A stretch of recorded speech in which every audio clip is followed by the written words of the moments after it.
Beaucoup de gens disent que l'histoire qu'on nous enseigne pourrait être fausse. Selon Graham Hancock, un écrivain qui a passé plus de 3 décennies à chercher des preuves, il est possible qu'il ait existé une civilisation disparue, encore plus avancée que ce que nous pensons. Et il a présenté de nombreuses preuves qui confirment la véracité de ses propos. Du mystère de l'Atlantide aux anciennes cartes comme la carte de Piri Reis, où l'Antarctique apparaît encore couvert de forêts et sans glace, j'ajouterai aussi des lieux comme Göbekli Tepe, qui est encore plus ancien que Stonehenge. Tout cela suggère que l'humanité a une histoire bien plus profonde.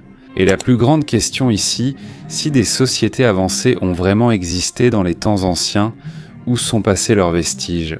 Selon Hancock, ces connaissances ou cités auraient peut-être disparu, non pas parce qu'elles n'existent plus, mais parce qu'elles auraient été ensevelies sous la glace, la mer ou le temps. Dans cette vidéo, nous allons essayer d'examiner les preuves que Hancock a découvertes. Ce sont des preuves qui ouvrent la possibilité qu'il ait réellement existé une civilisation ancienne sur Terre, bien avant nous, les humains. Mais avant de commencer, n'oubliez pas d'aimer et de vous abonner à notre chaîne. Cela nous aide beaucoup, les créateurs de contenu. Merci beaucoup et maintenant commençons. L'Atlantide, la civilisation perdue. C'est l'une des histoires les plus célèbres et les plus controversées de l'Antiquité. La légende de l'Atlantide a d'abord été écrite par le philosophe grec Platon, qui a déclaré que ce royaume avait été fondé par les dieux eux-mêmes, d'abord par Poséidon et baptisé du nom d'Atlas. Selon sa description, l'Atlantide était une terre riche remplie de grandes villes, d'une agriculture prospère et de puissants navires. Mais à mesure que leur pouvoir grandissait, leur comportement changeait aussi. L'ancienne vie ordonnée et humaine a été remplacée par la cupidité et l'arrogance. Au lieu d'utiliser correctement leur intelligence et leur force, ils les ont utilisées pour faire le mal. Et selon l'histoire de Platon, la punition est arrivée. Une catastrophe terrible de tremblements de terre, de feu et d'inondations s'est abattue sur eux en un seul jour et une seule nuit. En un instant, toute la civilisation a sombré dans la mer et a disparu sans laisser de traces. Pour la plupart des historiens, l'Atlantide n'est rien d'autre qu'une légende. Quiconque y croit est souvent traité d'imposteur. Selon le point de vue traditionnel de l'archéologie, le développement humain s'est fait lentement et progressivement, sans l'apparition soudaine d'une civilisation avancée. Et c'est là qu'intervient Graham Hancock, un écrivain et chercheur qui enquête depuis plus de 3 décennies sur la possible existence d'une civilisation perdue. Selon Hancock, les simples chasseurs-cueilleurs ne peuvent pas expliquer à eux seuls l'apparition soudaine de grandes structures et de technologies dans l'Antiquité. Il croit qu'il y a eu un transfert de technologie, qu'il existait réellement une civilisation antérieure. Il l'a appelée la civilisation antédiluvienne, une société qui a existé avant les grands déluges du monde. La chronologie laissée par Platon est également importante. Il a également dit que l'Atlantide a été détruite 9000 ans. Avant l'époque de Solon, Solon était un législateur grec qui a vécu vers 600 avant notre ère. Si l'on traduit cela à l'époque moderne, cela équivaut à il y a 11 600 ans. Et ce qui est surprenant, c'est que cela correspond exactement à la période que les scientifiques identifient comme celle d'un changement climatique extrême et d'une élévation du niveau de la mer après le Dryas récent. Pour Graham Hancock, ce n'est pas une simple coïncidence. C'est un indice que l'histoire de Platon pourrait contenir une part de vérité historique. Il ajoute que de nombreux récits anciens, textes et écritures sacrées de différentes cultures racontent qu'il y a vraiment eu une catastrophe étrange et une destruction ou une annihilation. Ainsi, bien que l'Atlantide reste une légende pour la plupart des gens, Graham Hancock affirme qu'il existe suffisamment de preuves pour rouvrir la question. Est-il possible qu'une civilisation avancée ait existé avant de disparaître sous la mer et soit aujourd'hui oubliée de l'histoire ? L'événement d'impact du Dryas récent. Auparavant, les scientifiques pensaient que l'évolution du monde s'était faite lentement. Le climat s'est réchauffé progressivement après l'âge de glace, et ce n'est qu'alors que les humains ont commencé à cultiver et à construire des habitations. Mais un grand mystère est venu troubler cette chronologie. L'arrivée soudaine du Dryas récent, une période de froid intense qui a débuté il y a environ 12 800 ans. Selon les archéologues, le réchauffement aurait dû se poursuivre à cette époque. Mais pour une raison inexpliquée, la température a soudainement chuté. Ce n'était pas juste un simple refroidissement, c'était comme un retour instantané à l'âge de glace. Cela a entraîné une extinction massive des animaux, y compris de nombreuses grandes créatures de la mégafaune comme les mammouths et les mastodontes. La question est, quelle en a été la cause ? C'est là qu'intervient la théorie de l'impact cosmique. En 2007, un groupe de scientifiques a publié une étude révolutionnaire dans les Proceedings of the National Academy of Sciences. Selon eux, il existe des preuves claires d'un impact extraterrestre. Ils ont trouvé une fine couche de cendres et de suie dans le sol. Ils l'ont appelée la Black Mat, présente à divers endroits dans le monde. Dans cette couche, ils ont trouvé des matériaux inhabituels comme des nanodiamants, des cristaux formés par choc et des sphérules de carbone qui ne peuvent se former qu'en présence d'une chaleur et d'une énergie énormes, comme lors de l'explosion d'une comète ou d'un astéroïde. Les données montrent que c'est possible. Une gigantesque comète est entrée dans l'atmosphère, s'est fragmentée en de nombreux morceaux et a frappé d'immenses étendues de glace en Amérique du Nord et en Europe.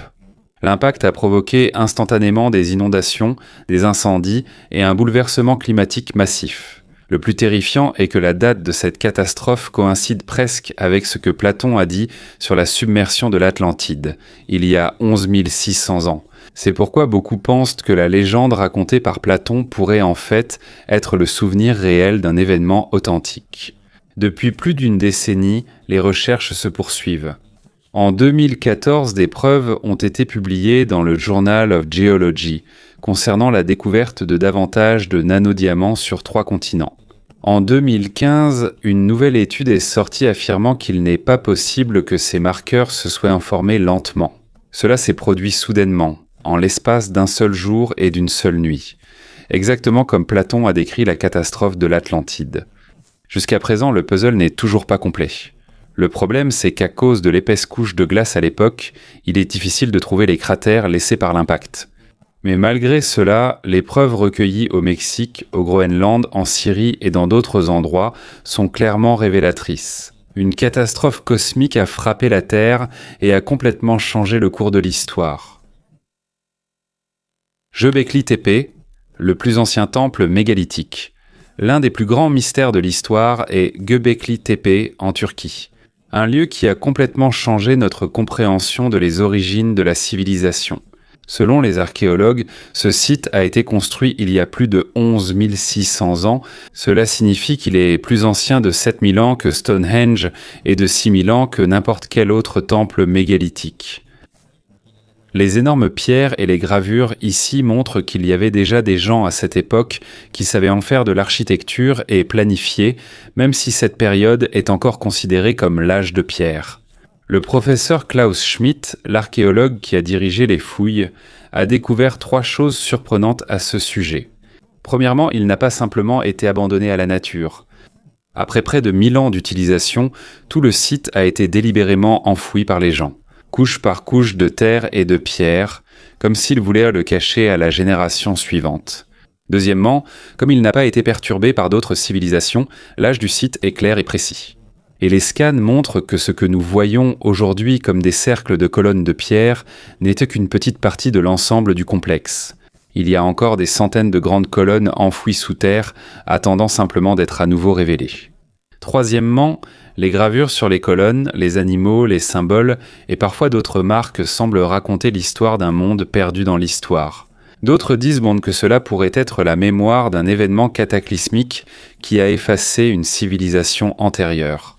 Le plus surprenant, c'est qu'il semble que Göbekli Tepe n'était pas seulement un temple. Il a joué un rôle majeur dans la transition des humains de chasseurs-cueilleurs nomades vers l'apprentissage de l'agriculture. De nombreux experts pensent que c'est ici que les connaissances sur l'agriculture ont commencé à se répandre. Si cela est vrai, Göbekli Tepe n'est pas seulement un temple, mais aussi une source de civilisation. À ce jour, il est considéré comme le plus grand site mégalithique du monde entier. Et à chaque nouvelle découverte ici, la possibilité que Graham Hancock ait raison, qu'il existe une civilisation perdue antérieure à toute l'histoire que nous connaissons, devient de plus en plus forte. L'Antarctique est l'époque de l'Éocène. Lorsque l'on entend le mot Antarctique, la plupart des gens pensent immédiatement à un endroit extrêmement froid et presque dépourvu de vie. Mais savais-tu qu'il y a des millions d'années, ce continent n'était pas encore recouvert d'une épaisse couche de glace ? À l'époque appelée l'Éocène, il y a environ 56 à 34 millions d'années, l'Antarctique était une terre verdoyante remplie de forêts, de plantes et de différentes espèces animales. Selon les fossiles découverts, il y avait des hêtres, des fougères et des conifères qui poussaient passons là-bas. Cela signifie qu'il y avait autrefois un climat plus chaud et un environnement plus agréable. Les mers environnantes abondaient d'espèces animales et de vie marine. Ce n'était pas encore le désert glacé d'aujourd'hui. La raison pour laquelle le climat de l'Antarctique a progressivement changé est sa séparation du supercontinent Gondwana.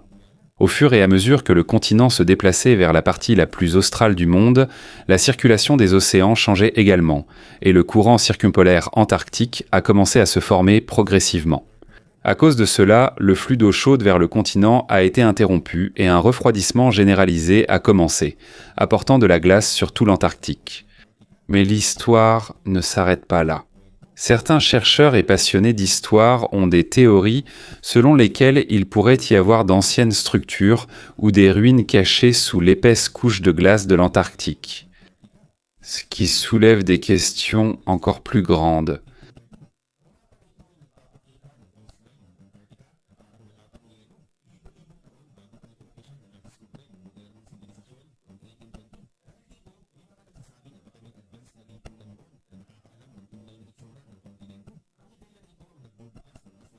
Est-il possible que des traces d'une civilisation perdue soient enfouies sous la glace et restent cachées à ce jour ? Jusqu'à aujourd'hui, l'Antarctique reste un mystère. Les découvertes sur son climat passé nous rappellent à quel point la nature peut transformer notre planète. Mais d'un autre côté, les spéculations et les possibilités persistent aussi. Il se pourrait qu'une histoire encore plus ancienne soit enfouie sous l'épaisse couche de glace, des secrets qui n'attendent qu'à être découverts. La carte de Piri Reis de 1513, réalisée par un amiral ottoman nommé Piri Reis, est une carte étrange. Cette carte est devenue l'une des plus controversées de l'histoire car elle montre des parties du monde qui, selon l'histoire moderne, n'auraient pas dû être connues de l'homme à cette époque. La carte de Piri Reis montre. La carte montre le littoral très précis de l'Amérique du Sud, de l'Afrique, et surtout le mystérieux contour de l'Antarctique, plus de 300 ans avant sa découverte officielle par les explorateurs modernes en 1820. Ce qui est encore plus déroutant, c'est que la carte montre l'Antarctique sans glace, ce qui n'aurait été possible qu'il y a des milliers d'années, avant que les épaisses couches de glace ne commencent à se former. Selon Piri, il n'a pas simplement créé la carte à partir de ses propres observations, mais son dessin s'inspire de plus de 100 cartes beaucoup plus anciennes provenant de la bibliothèque d'Alexandrie, le célèbre centre de savoir détruit au IVe siècle. Si cela est vrai, cela signifie qu'il existait une civilisation beaucoup plus ancienne, possédant des connaissances très avancées en navigation et en cartographie, des milliers d'années avant l'époque des explorateurs modernes. Un autre détail surprenant de la carte de Piri Reis est la précision avec laquelle la longitude a été dessinée. Selon les livres, les gens n'ont appris à mesurer précisément la longitude qu'au XVIIIe siècle grâce au chronomètre. Mais pourquoi cette carte contient-elle déjà la mesure exacte plus de 200 ans avant que la science ne la découvre ? Cette carte contient également des côtes et des caractéristiques correspondant à l'époque de l'âge de glace, ce qui suggère que la source de ces cartes plus anciennes pourrait provenir d'une civilisation avancée ayant existé il y a des milliers d'années. Pour Graham Hancock, la carte de Piri Reis est l'une des preuves les plus solides qu'une civilisation perdue a navigué à travers le monde et a créé des cartes à une époque où cela n'aurait pas dû être possible. Et si cela est vrai, cela signifie que notre histoire pourrait être plus ancienne et plus complexe que ce que les manuels scolaires enseignent. Opération High Jump et les secrets de l'Antarctique. À la fin des années 40, une mission a été dirigée par la marine des États-Unis sous la direction de l'amiral Richard E. Byrd. Celle-ci s'appelait Opération High Jump. Selon les archives officielles, son but était de s'entraîner dans le froid extrême, d'installer une base de recherche et de tester de nouveaux équipements militaires dans l'environnement hostile de l'Antarctique. C'était l'une des plus grandes expéditions jamais menées sur le continent, avec des milliers de soldats, de navires et d'avions envoyés sur place.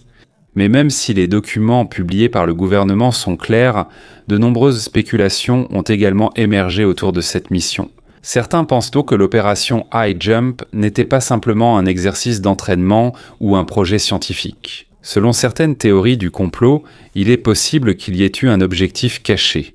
Découvrir des choses étranges dissimulées sous l'épaisse glace de l'Antarctique. Certains spéculent sur l'existence d'installations souterraines, construites non par l'homme, mais par d'autres êtres.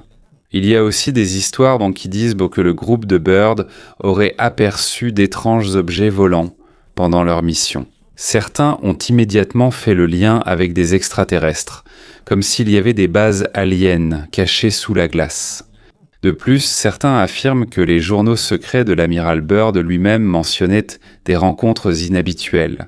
Bien qu'aucune preuve solide n'ait été rendue publique, de tels rapports ont encore plus attisé l'imagination de nombreuses personnes. Pour certains, l'Antarctique ne serait peut-être pas seulement un continent naturel. Il se pourrait que ce soit un endroit qui cache une technologie ou des êtres que nous ne comprenons pas encore pleinement. Officiellement, l'opération High Jump reste toujours une mission d'entraînement et un projet d'exploration. Mais pour ceux qui croient à un mystère plus profond, il s'agirait du premier indice que la glace de l'Antarctique cache un secret bien plus grand, des secrets qui pourraient en changer notre vision de l'histoire et de notre place dans l'univers. L'expansion polynésienne contre la navigation ancienne. L'une des histoires les plus célèbres de la navigation ancienne est l'expansion polynésienne. On estime que cela a commencé il y a environ 3000 à 3500 ans lorsque les Polynésiens sont devenus célèbres comme des navigateurs extraordinaires. Grâce à leur grande pirogue double, à leur capacité à lire les étoiles, les vagues et la direction du vent, ils ont pu traverser d'immenses océans. L'une des plus grandes preuves en est leur arrivée sur l'île de Pâques, une île très isolée et presque sans connexion avec les continents, mais qu'ils ont réussi à atteindre et à habiter. Pour la plupart des livres d'histoire, l'histoire des Polynésiens est le symbole de la première navigation océanique sur de longues distances. Mais selon Graham Hancock, il est possible qu'ils ne soient pas les tout premiers. Il croit qu'avant même les Polynésiens, il y avait déjà d'anciennes civilisations. Et si cela est vrai, il est possible que les cultures se soient répandues encore plus tôt. Et certains de ces arguments sont basés sur la Genèse. Et des indices culturels, par exemple, il existe des preuves en Amazonie montrant qu'il pourrait y avoir eu des interactions entre les anciens habitants de cette région et des endroits très éloignés, ce qui aurait été impossible sans la capacité de naviguer en mer. De plus, Hancock croit que les anciens navigateurs ont pu échanger des connaissances en agriculture, en architecture et même sur les systèmes de navigation, ce qui ne pourrait pas s'expliquer si toutes les cultures s'étaient développées séparément. En fait, même les anciens Égyptiens possédaient de grands bateaux il y a plus de 4500 ans. Certains disent qu'ils ne les utilisaient pas pour des voyages en haute mer. Mais selon Hancock, s'ils étaient capables de construire de tels navires, pourquoi ne pourraient-ils pas traverser des océans plus vastes? C'est là que la question principale intervient. Si les Polynésiens pouvaient enfin naviguer sur les mers il y a des milliers d'années, est-il possible qu'une civilisation perdue ait existé encore plus tôt, naviguant et transmettant son savoir à différentes parties du monde? Ce point de vue de Hancock ouvre la possibilité que l'histoire de la civilisation humaine. La navigation n'a pas seulement commencé avec l'expansion polynésienne, mais aurait des origines plus profondes et plus anciennes. Les cartes anciennes et le mystère, l'une des plus grandes énigmes de l'histoire est celle des cartes anciennes qui semblent montrer des connaissances qui n'auraient pas dû exister à l'époque. Par exemple, la carte de Piri Reis réalisée en 1513 par un amiral turc. Selon Piri Reis lui-même, il a utilisé plus de 100 cartes plus anciennes. Ce qui est surprenant ici, c'est que ces cartes proviendraient soit de la bibliothèque d'Alexandrie, connue comme un centre de savoir ancien, avant qu'elle ne soit complètement brûlée au IVe siècle après Jésus-Christ. Des cartes comme celle-ci montrent des côtes qui semblent plus précises à l'époque de l'âge de glace, lorsque le niveau de la mer était plus bas qu'aujourd'hui. Cela signifie qu'il existait des connaissances sur le monde il y a des milliers d'années qui ont été transmises jusqu'à ces cartes. L'un des détails les plus surprenants est l'apparence de l'Antarctique sur certaines anciennes cartes, où il est représenté sans glace, alors qu'il n'a été découvert par les explorateurs modernes qu'en 1820. Ce n'est pas tout, les lignes indiquant la longitude sont également clairement visibles sur les anciennes cartes, alors que l'histoire moderne affirme que nous n'avons appris à les déterminer qu'après l'invention du chronomètre au XVIIe et XVIIIe siècle. Dans ce cas, comment les anciens cartographes ont-ils pu enregistrer des informations aussi précises ? Selon Graham Hancock, la réponse est claire. Il existait une civilisation avancée avant même les cultures anciennes que nous connaissons. Ce sont eux qui ont navigué, cartographié le monde et transmis leur savoir aux générations suivantes. Lorsque la bibliothèque d'Alexandrie a été détruite, presque toutes les preuves ont disparu, et il ne restait plus que quelques fragments de connaissances dans les rares cartes qui ont survécu.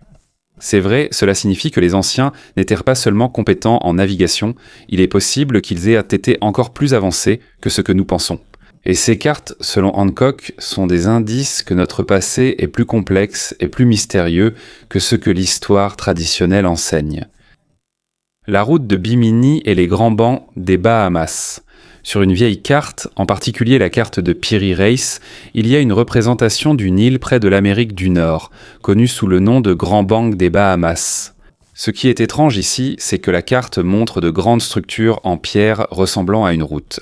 Lorsque des chercheurs modernes ont visité l'endroit, ils ont découvert ce qu'on appelle la route de Bimini.